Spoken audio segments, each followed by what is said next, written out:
اللہ جل مجدہ کریم کی حمد و ثنا کے بعد تاجدار انبیاء حبیب کبریا شب اسرا کے دلہا حضرت محمد مصطفیٰ علیہ تحیات و ثنا کی بارگاہ عالیہ میں ہدیہ درود و سلام عقیدتاً عرض کرنے کے بعد حاضرین و سامعین، آج جمعۃ الوداع ہے جس میں میں اور آپ سبھی شامل ہیں۔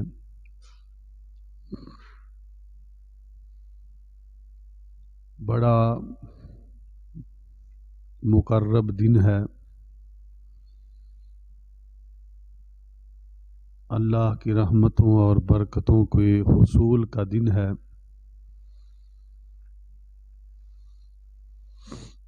قرآن مقدس سے دو مقامات سے آیات بینات آپ کے سامنے تلاوت کرنے کا شرف حاصل کیا۔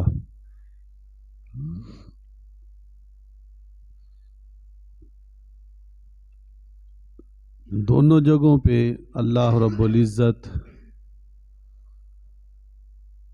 جنتی اور جہنمی لوگوں کا تذکرہ فرما رہا ہے۔ اہل جنت جو ہوں گے ان کا نامہ اعمال دائیں ہاتھ میں ہوگا، اور اہل جہنم کا نامہ اعمال بائیں ہاتھ میں ہوگا۔ جنتی نامہ اعمال کو دیکھ کر خوش ہوں گے اور کہیں گے جلدی لاؤ میرا نامہ اعمال میرے سامنے پڑھو، کیونکہ مجھے یقین تھا کہ میں نے اپنے رب کی بارگاہ میں جانا ہے، حساب دینا ہے۔ وہ خوش و خرم زندگی میں ہوگا، بلند و بالا جنت میں اللہ اس کو مقام عطا فرمائے گا، اور اس جنت میں ہر طرح کی نعمتیں اسے عطا ہوں گی۔ اور جہنمی کہے گا کاش مجھے نامہ اعمال نہ دیا جاتا اور مجھے یہ حساب نہ دینا پڑتا، میں تو اس حساب کے بارے میں جانتا ہی نہیں تھا، تو مجھے میرے مال نے آج کسی قسم کا نفع نہیں دیا۔ تو اللہ رب العزت نے ان دونوں کا تذکرہ ہی دوسرے مقام پہ کیا ہے۔ جس کا نامہ اعمال دائیں ہاتھ میں دیا جائے گا وہ سمجھے گا کہ میرا حساب آسان ہے، اور اپنے اہل کی طرف خوش و خرم لوٹے گا۔ کبھی خواب میں انہیں زیارت کروا کے خوشخبری دیتا ہوگا کہ خدا نے مجھے کامیاب و کامران کر دیا ہے،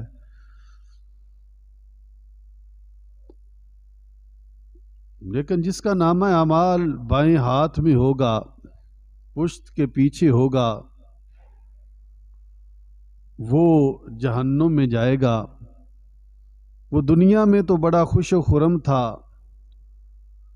لیکن آخرت میں وہ پریشان ہوگا، ہلاک ہوگا۔ تو وہ انسان بڑا خوش نصیب ہے جس کو اس کا نامہ اعمال اس کے دائیں ہاتھ میں دیا جائے گا، اور وہ نامہ اعمال ہاتھ میں لے کر خوشی کا اظہار کرے گا۔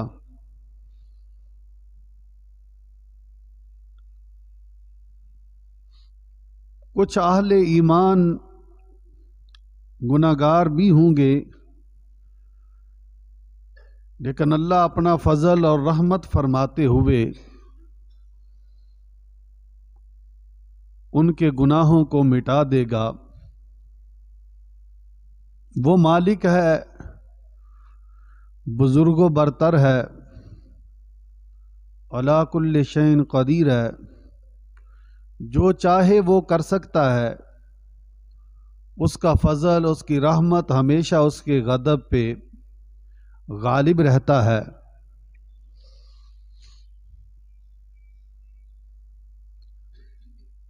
احادیث مبارکہ کثیر تعداد میں اس بارے میں موجود ہیں۔ اللہ کی رحمت کی جھلک اور اس کی بارگاہ عالیہ میں استغفار، توبہ کرنا یہ بڑا احسن عمل ہے۔ حضرت عبداللہ بن عمر رضی اللہ تعالی عنہ اس حدیث پاک کے راوی ہیں۔ اس کو جامع ترمذی میں نقل کیا گیا ہے اور ابن ماجہ میں بھی یہ الفاظ موجود ہیں۔ حضرت عبداللہ بن عمر رضی اللہ تعالی عنہ آپ کہتے ہیں، قال رسول اللہ صلی اللہ علیہ وسلم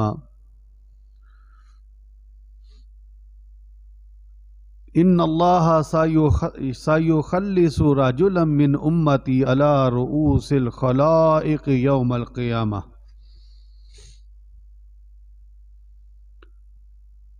اللہ تعالیٰ قیامت کے دن میری امت میں سے ایک آدمی کو لا کر تمام مخلوق کے سامنے کھڑا کر دے گا۔ فَيُنْشَرُ عَلَيْهِ 99 سِجِلًّا،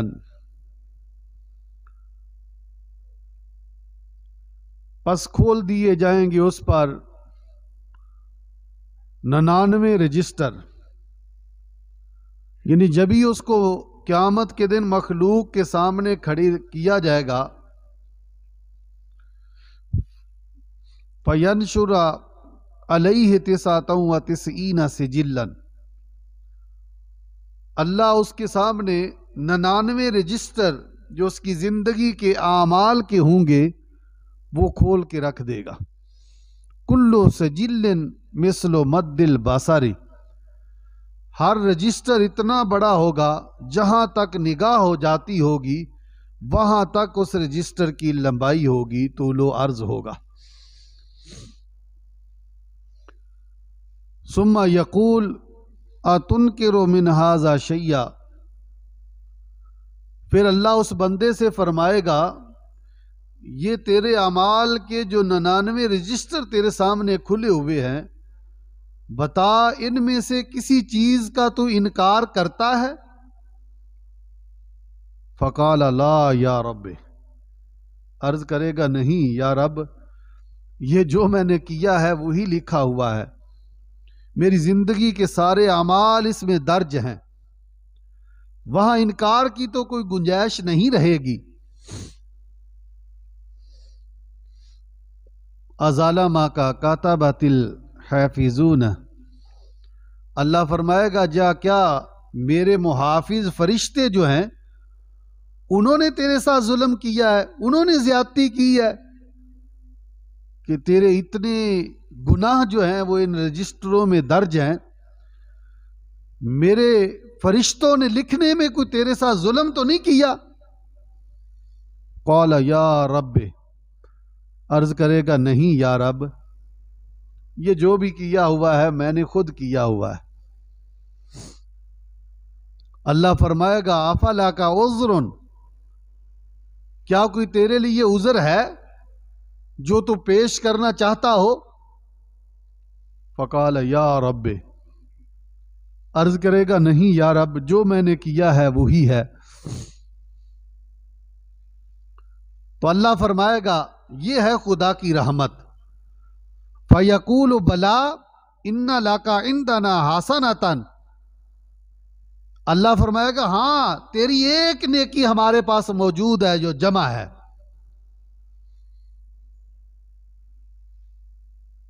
عرض کرے گا یا اللہ وہ کون سی نیکی ہے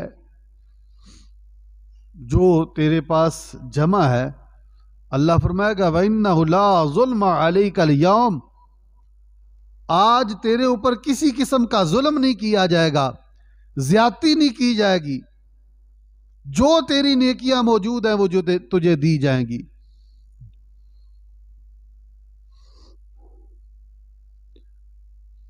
فَتُخْرَجُ بِطَاقَةٌ فِيهَا شَهَادَةُ أَن لَّا إِلَٰهَ إِلَّا اللَّهُ وَأَنَّ مُحَمَّدًا عَبْدُهُ وَرَسُولُهُ.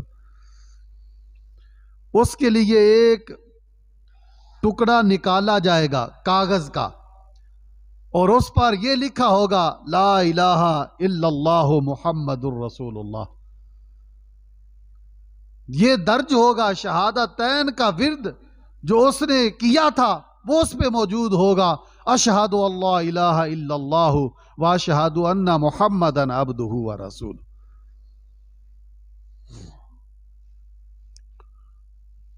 فیقول احضر وزنک، اللہ فرمائے گا اس کا وزن میرے سامنے کیا جائے، اس کے اعمال میرے سامنے تولے جائیں.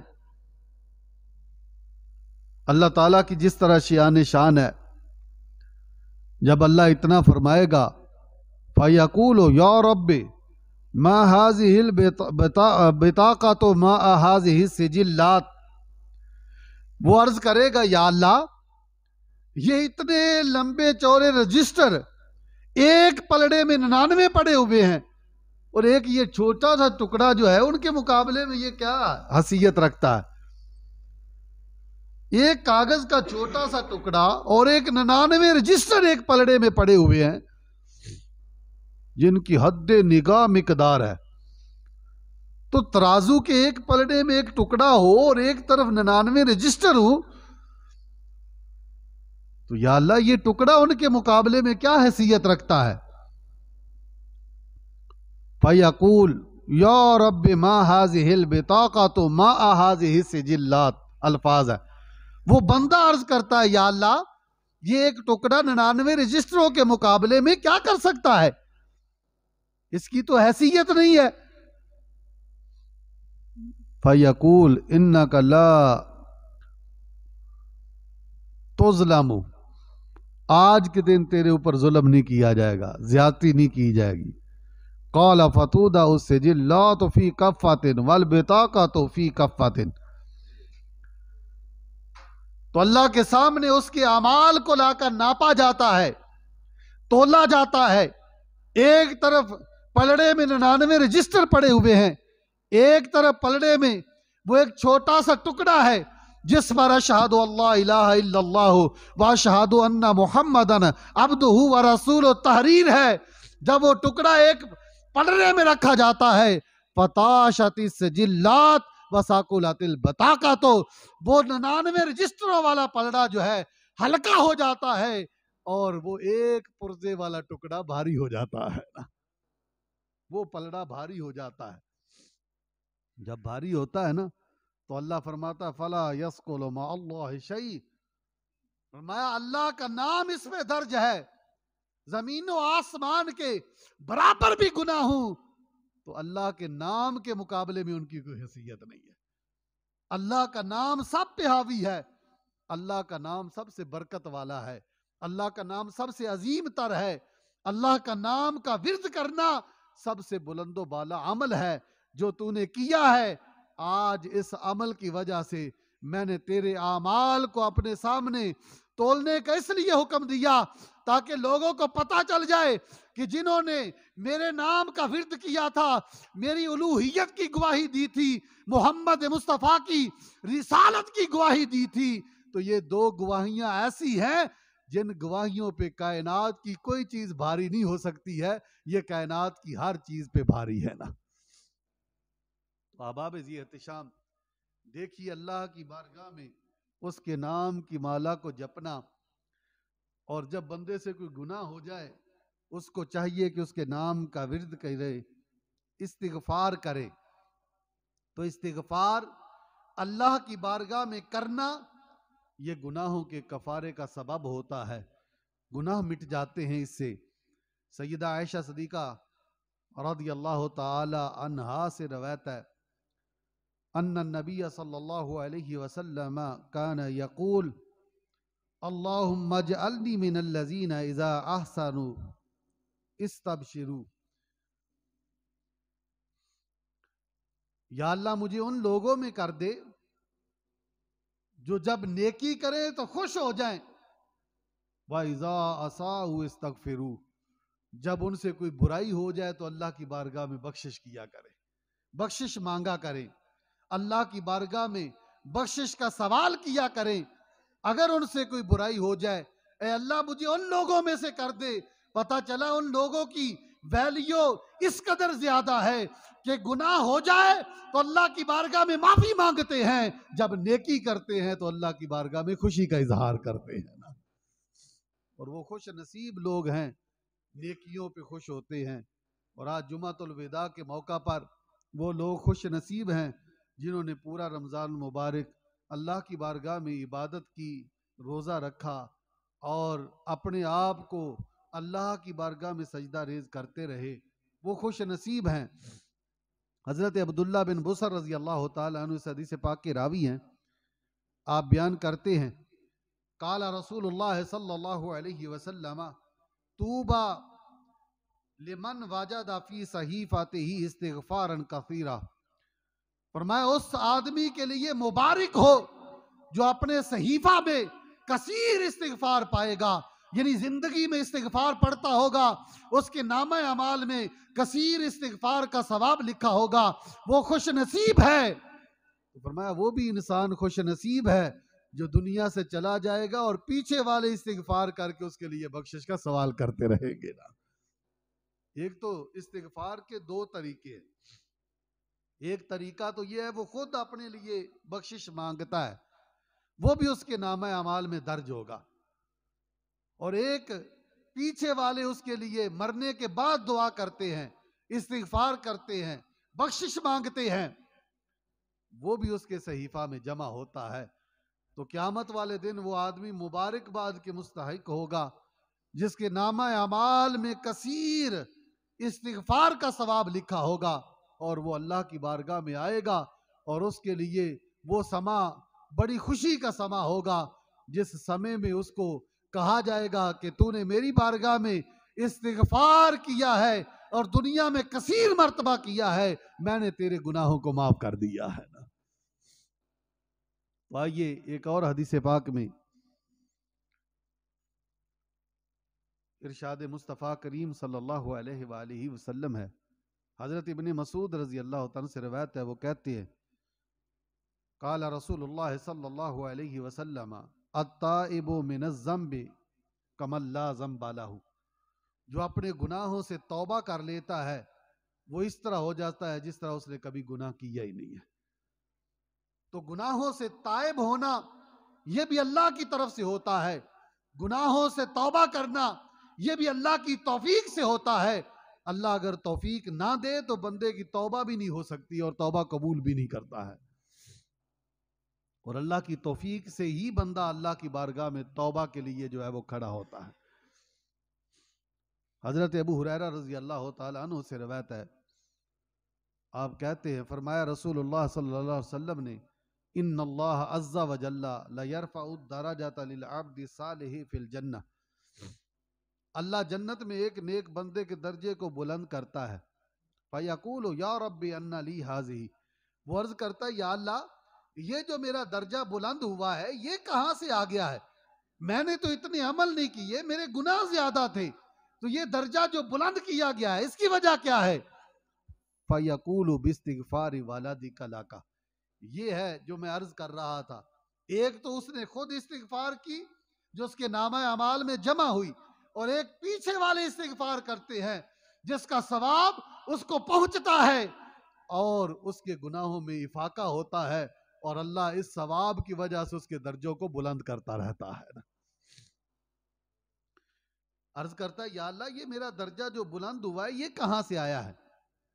فَيُقَالُ بِاسْتِغْفَارِ وَلَدِكَ لَكَ، اس کو کہا جاتا ہے کہ جو صالح اولاد پیچھے چھوڑ کے آیا تھا نا، اس نے تیرے لیے میری بارگاہ میں بخشش کی دعا کی ہے، تو ان کی دعا کے سبب میں نے تیرا درجہ جنت میں بلند کر دیا ہے۔ تو پتہ چلا کہ ایک بندہ خود عمل کرتا ہے اور پیچھے نیک اولاد اگر اس کے لیے عمل کرے تو وہ بھی قرآن پاک کا فیصلہ ہے کہ والذین آمنوا واتبعتہم ذریتہم بایمان الحقنا بہم ذریتہم، فرمایا وہ لوگ جو ایمان لائے اور ایمان کی حالت میں ان کی اولاد نے ان کی اتباع کی، اللہ قیامت کے دن ان کی اولاد کو ان کے ساتھ ملا دے گا نا۔ دیکھیے، ایک اس کا اپنا عمل تھا اور ایک اس کی اولاد کا عمل ہے جو اس کے لیے فائدہ مند ہو رہا ہے۔ تو احباب ذی احتشام، یہ نبی رحمت صلی اللہ علیہ وآلہ وسلم نے ہمیں مختلف مواقع پہ مختلف دروس دے کر ہماری زندگیوں کو چار چاند لگا دیے، اور ہر ایک کو حضور علیہ الصلاۃ والسلام اس کی حیثیت کے مطابق اس کو عظمت اور شان دیتے۔ حضرت عائشہ صدیقہ رضی اللہ تعالی عنہا سے حدیث پاک کی راویہ ہیں، آپ بیان کرتی ہیں انہا ذاکرت النار، انہوں نے ایک دن بیٹھے بیٹھے آگ کا تذکرہ کیا، جہنم کا تذکرہ کیا۔ ام المومنین ہے سیدہ عائشہ صدیقہ رضی اللہ تعالی عنہا، فقیہہ امت ہے، صدیقہ بنت صدیق ہیں، انہوں نے ایک دن آگ کا تذکرہ کیا، فبکت، جب ہی آگ کا ذکر کیا تو آنکھوں سے آنسو بہنے لگے، زاروں قطار رونے لگی۔ جب زاروں قطار رونے لگی نا، فقال رسول اللہ صلی اللہ علیہ وسلم اما یبکیک، حضور فرماتے عائشہ آج رونے کی کیا وجہ ہے، کیوں رو رہی ہو، تیری آنکھوں سے آنسو کیوں بہ رہے ہیں؟ تو عرض کرتی ہیں ذکرت النار فبکیت، حضور میں نے تو آگ کا ذکر کیا ہے تو میری آنکھوں سے زاروں قطار آنسو بہنے لگتے ہیں، میں نے آگ کا ذکر کیا اور میری آنکھوں سے آنسو چھلک پڑے۔ تو ساتھ ہی عرض کرتی ہیں فَهَلْ تَذْكُرُونَ أَهْلِيكُمْ يَوْمَ الْقِيَامَةِ، حضور کیا قیامت والے دن اپنے گھر والوں کو، اپنی اہلیہ کو تم یاد رکھو گے، ان کی سفارش کرو گے قیامت کے دن؟ فقال رسول اللہ صلی اللہ علیہ وسلم اما فی ثلاثۃ مواطن فلا یذکر احد احدا، اے عائشہ سن لے، 3 مقامات ایسے ہیں جہاں کوئی کسی کی سفارش نہیں کرے گا، 3 مقامات ایسے ہیں جہاں کوئی کسی کی سفارش نہیں کرے گا، یہ حدیث کے الفاظ ہیں۔ عند المیزان حتی یعلم ایخف میزانہ ام یثقل، میزان کے پاس جب اعمال تولے جا رہے ہوں گے، جب تک اس کو یہ پتہ نہیں چلے گا کہ اس کا نامہ اعمال بھاری ہے یا ہلکا ہے، جب تک نہیں پتہ چلے گا اتنی دیر تک کوئی اس کی سفارش نہیں کرے گا۔ یہ حضور علیہ الصلوۃ والسلام سیدہ عائشہ صدیقہ رضی اللہ تعالی عنہا جو اپنی زوجہ محترمہ ہے ان کو ارشاد فرما رہے ہیں۔ اور دوسرا مقام حضور کون سا ہے؟ فرمایا وعند الکتاب حین یقال ہاؤم اقرؤوا کتابیہ حتی یعلم این یقع کتابہ آفی یمینہ ام فی شمالہ من وراء ظہرہ، فرمایا کتاب کے پاس جب نامہ اعمال ہاتھ میں پکڑایا جائے گا نا، تو جب تک بندے کو پتہ نہیں چلے گا کہ میرا نامہ اعمال دائیں ہاتھ میں دیا جا رہا ہے یا بائیں ہاتھ میں دیا جا رہا ہے، کوئی اس کی سفارش نہیں کرے گا۔ یہ حضور علیہ الصلوۃ والسلام سیدہ عائشہ صدیقہ رضی اللہ تعالی عنہا سے دوسرے مقام پر فرما رہے ہیں۔ تو تیسرا کون سا مقام ہے؟ فرمایا عند الصراط اذا وضع بین ظہری جہنم، پل صراط جب جہنم کے دونوں کناروں کے درمیان رکھا جائے گا تو جب کوئی آدمی اس سے گزرنے لگے گا تو کوئی اس کی سفارش نہیں کرے گا۔ تو یہ حضور علیہ الصلوۃ والسلام نے اپنی زوجہ محترمہ کو جب یہ ارشاد فرمایا تو آپ زار و قطار رو رہی ہے۔ جبکہ دوسری حدیث پاک میں یہ الفاظ ہیں، اور خطیب وہی ہوتا ہے جو انسان کو جو ہے تصویر کے دونوں رخ دکھاتا ہے۔ اگر اس حدیث پاک کو پڑھا جائے تو آدمی کہے گے تو نبی تو کہتے ہیں میں ان 3 جگہوں پہ سفارش ہی نہیں کروں گا، تو پھر نبی کو اللہ تعالیٰ نے سفارشی کیوں بنایا ہے کائنات میں اگر وہ سفارش نہیں کریں گے؟ اپنی زوجہ کو یہ کہہ رہے ہیں کہ ان 3 جگہوں پہ کوئی کسی کی سفارش نہیں کرے گا۔ بھائی دوسری حدیث پاک پڑھ کے تو دیکھ، حضرت انس رضی اللہ تعالی عنہ جو آپ کے غلام ہیں، گھر کے خادم ہیں، جنہوں نے عرض کیا کہ 10 سال تک میں نے سرکار دو عالم صلی اللہ علیہ وسلم کی خدمت کے میں گزارے، حضور نے مجھے اف تک نہیں کہا۔ یہ حضرت انس رضی اللہ تعالیٰ عنہ وہ کہتے ہیں سألت النبی صلی اللہ علیہ وسلم ان یشفع لی یوم القیامہ، میں نے سرکار سے پوچھا آقا آپ قیامت کے دن میری سفارش کریں گے؟ تو میرے آقا فرماتے ہیں نعم، ہاں انا فاعل، میں کروں گا، میں تیری سفارش کروں گا۔ تو فقلت یا رسول اللہ فإین اطلبک، میں نے عرض کیا آقا میں کہاں آپ کو تلاش کروں قیامت کے دن کہ آپ میری سفارش کر دیں؟ قال اطلبنی اول ما تطلبنی علی الصراط، فرمایا سب سے پہلے پل صراط پہ آ جانا، میں وہاں کھڑا ہوگا، میرا گناہگار امتی جب گزرنے لگے گا اللہ کی بارگاہ میں عرض کروں گا اللہم سلم امتی، اللہم سلم امتی، اے اللہ میرے امتی کو سلامتی سے پل صراط سے گزار دینا، یعنی وہاں آ جانا میں تیری سفارش کروں گا۔ اور پھر عرض کی حضور فَإِن لَّمْ أَلْقَاكَ عَلَى الصِّرَاطِ، اگر میری اور آپ کی ملاقات پل صراط پر نہ ہو سکے تو پھر میں کہاں آؤں؟ فَقَالَ فَاطْلُبْنِي عِندَ الْمِيزَانِ، وہی تینوں جگہ فرمایا پھر میزان کے پاس آ جانا، جہاں اعمال تولے جا رہے ہوں گے وہاں میرے امتی کھڑے ہوں گے، تو میں اللہ کی بارگاہ میں سفارش کروں گا اور تیری بھی سفارش کروں گا، خالق کائنات میری سفارش کو قبول فرمائے گا۔ تو عرض کی حضور فَإِن لَّمْ أَلْقَاكَ عِندَ الْمِيزَانِ، اگر میزان پہ بھی میری اور آپ کی ملاقات نہ ہو سکے قَالَ فَاطْلُبْنِي عِندَ الْحَوْضِ، پھر حوض کوثر پہ آ جانا، وہاں پانی کے جام میں اپنی امت کو پلا رہا ہوں گا اور پیاسی امت کو میں اس کی پیاس حوض کوثر سے بجھا رہا ہوں گا، وہاں آ جانا میں تیری سفارش کر دوں گا نا۔ اب ایک حدیث پاک میں ان تینوں مقامات پہ اپنی زوجہ محترمہ کو کہہ رہے ہیں کہ کوئی کسی کی سفارش نہیں کرے گا۔ اب اس حدیث پاک میں انہی تینوں مقام پر حضور فرما رہے ہیں کہ اے میرے غلام میرے خادم آ جانا میں تیری سفارش کروں گا۔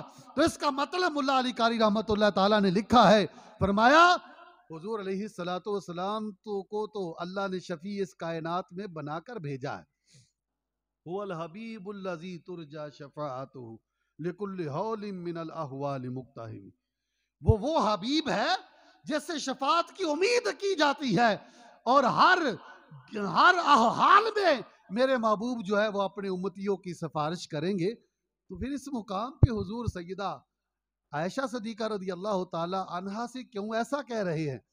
فرمایا قال علی عائشہ مبالغۃ لئلا تتکل علی انہا حرم رسول اللہ صلی اللہ علیہ وسلم، سیدہ عائشہ صدیقہ رضی اللہ تعالی عنہا کو اس لیے کہا ہے کہ وہ آپ کی زوجہ محترمہ ہیں، وہ اس پر بھروسہ نہ کر لے کہ میں نبی کی بیوی ہوں وہ عمل کرنا چھوڑ دے۔ میرے نبی تو اپنی بیٹیوں کو اپنے خاندان کو عمل کی ترغیب دیتے ہیں، فرمایا جاؤ عمل کرو، عمل کر کے جنت تلاش کرو، میں سفارش نہیں کروں گا تمہارے لیے۔ اس لیے کہا ہے تاکہ سیدہ عائشہ صدیقہ رضی اللہ تعالی عنہا اور زیادہ عمل کرے اور اللہ کی بارگاہ میں مقرب بندی بن جائے نا۔ سفارش تو حضور کی نسبت ہے ہی ان کے لیے، لیکن یہ کہا کیوں جا رہا ہے؟ موقع کی نسبت سے۔ فرمایا اگر اس وقت میں کہتا تو عائشہ صدیقہ رضی اللہ تعالی اس پر بھروسہ کر لیتی اور وہ عمل سے وہ کہتی کہ نبی کی بیوی ہوں میں نہ بھی عمل کروں تو جنت میں چلی جاؤں گی۔ وہاں اس لیے کہا ہے، لیکن وقال لانس ذالک لاللہ یئسا، حضرت انس رضی اللہ تعالیٰ عنہ کو اس لیے کہا ہے کہ وہ غلام ہیں، کہیں نا امید نہ ہو جائیں، کہیں ایمان سے دور نہ چلے جائیں اور اسلام سے دور نہ چلے جائیں۔ ان کی دل جوئی کے لیے، ان کو محبت اور اشتیاق اسلام کے لیے دلانے کے لیے کہا ہے انس جہاں بھی آ جائے گا میں محمد عربی تیری سفارش کر دوں گا نا۔ یہاں کتنا پیارا اسلوب ہے، حضور علیہ الصلوۃ والسلام ہر ایک کے لیے موقع محل کی نسبت سے گفتگو فرماتے، اور ہم ان حدیث کا الٹ مطلب لے لیتے ہیں کہ نبی اکرم صلی اللہ علیہ وسلم نعوذ باللہ من ذالک ان کو شفاعت کا اختیار ہی نہیں ہے۔ نہیں بھائی، ایسی بات نہیں۔ اللہ تعالیٰ نے قرآن پاک میں جب کہہ دیا من ذا الذی یشفع عندہ الا باذنہ، کون ہے جو اس کے پاس سفارش کرے؟ اللہ باذنہ ہی کی قید کیوں لگائی ہے؟ مگر اس کی اجازت کے ساتھ۔ کوئی اجازت کن کو ہوگی؟ اگر نہیں اجازت تھی تو قرآن پاک تو اختصار ہے اور قرآن پاک میں لغو چیز نہیں ذکر کی جاتی، تو اس کا ذکر کرنا اس بات پہ دلالت کرتا ہے کہ قیامت والے دن کوئی سفارش نہیں کرے گا مگر وہ سفارش کرے گا جس کو خالق کائنات حکم دے گا۔ حکم کس کو دے گا؟ انبیاء کو دے گا، شہداء کو دے گا، صدیقین کو دے گا، صالحین کو دے گا۔ بلکہ ایک حدیث پاک میں آتا ہے کہ میرے آقا فرماتے ہیں ہر نیک بندہ اپنے نیچے ہر گناہگار کی سفارش کر رہا ہوگا نا۔ تو یہ حضور علیہ الصلوۃ والسلام کے ایک بیان کرنے کا اسلوب ہے جس کو ہم سمجھ نہیں پاتے۔ اللہ باذنہ ہی کی قید کیوں لگائی ہے؟ اس لیے لگائی ہے کہ لوگ سمجھتے تھے کہ یہ بت ہماری سفارش کر سکتے ہیں، ان بتوں کے سامنے ہم سجدہ ریز ہوتے ہیں، آگ کے سامنے سجدہ ریز ہوتے ہیں، یہ ہماری سفارش کریں گے۔ لات سفارش کرے گا، عزا سفارش کرے گا، منات سفارش کرے گا، یغوث سفارش کرے گا، یہ سارے ان کے بتوں کے نام ہیں، یہ ہمارے سفارشی ہے۔ اللہ نے نفی کر دی، فرمایا کوئی سفارش نہیں کر سکتا ہے، سفارش وہ کرے گا جس کو میرا حکم ہو جائے گا نا۔ تو خدا کا حکم بتوں کو نہیں ہوگا، خدا کا حکم انبیاء کو ہوگا، صدیقین کو ہوگا، شہیدوں کو ہو رہا ہوگا نا۔ یہ اللہ کا حکم ہے۔ اللہ نے ان کی نفی کرنے کے لیے تفسیر خازن اٹھا کر دیکھو، جتنی تفسیر ہے ان کو اٹھا کر دیکھو، اللہ نے یہ قید اس لیے لگائی ہے تاکہ مشرکین مکہ کا جو گمان ہے کہ یہ بت سفارش کر سکتے ہیں ان کے گمان کی نفی ہو جائے، انہیں پتہ چل جائے کہ اللہ اجازت بتوں کو نہیں دے گا، اللہ اجازت ان کو دے گا جو اس کے مقرب بندے ہیں نا۔ تو احباب ذی احتشام یہ دونوں احادیث تو اللہ تعالیٰ بڑا رحم فرمانے والا ہے، وہ مہربان ہے۔ حضرت ابو ہریرہ رضی اللہ تعالیٰ عنہ حدیث پاک کے راوی ہیں، آپ بیان فرماتے ہیں قال رسول اللہ صلی اللہ علیہ وسلم ان للہ مئۃ رحمہ، اللہ کی 100 رحمتیں ہیں، اللہ کی 100 رحمتیں ہیں، انزل منها رحمتا واحدتا من بین الجن والانس والبہائم والحوام، فرمایا اللہ تعالیٰ نے صرف ایک رحمت دنیا میں انسانوں، جنوں اور چوپاؤں کو عطا کی ہے۔ اپنی رحمت جو 100 رحمت ہے اس میں سے ایک رحمت پوری کائنات میں تقسیم کی ہے۔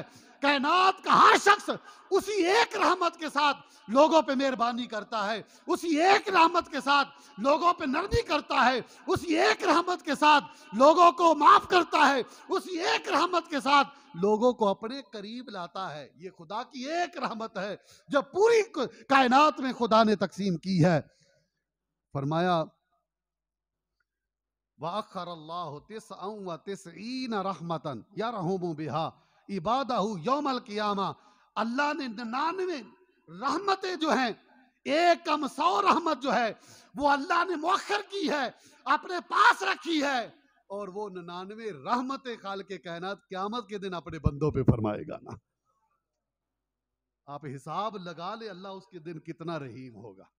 لیکن اللہ کی رحمت کو حاصل کرنے کے لیے ہمیں بھی تو کچھ کرنا چاہیے. ہمیں بھی اس کی رحمتوں کے حصول کے لیے اس کے سامنے گڑ گڑانا چاہیے. ہاں کاش ہم قابل ہو جائیں کہ اللہ ان رحمتوں کا اظہار ہمارے اوپر فرما دے. کاش ہم قابل ہو جائیں اللہ ان مہربانیوں کا اظہار ہمارے اوپر فرما دے. اور یہ حضور علیہ الصلوۃ والسلام کے امتی ہونے کے ناطہ سے ہمیں بھی ناز ہے کہ اللہ سرکار کی امت پہ ضرور رحمت نازل فرمائے گا. تو یہ اللہ تعالیٰ نے تمہیں ایک دن دیا ہے، اس میں اللہ کی بارگاہ میں خوب استغفار کریں، معافیاں مانگے. یا اللہ کوئی گناہ ہو گیا ہے تو معاف کر دے.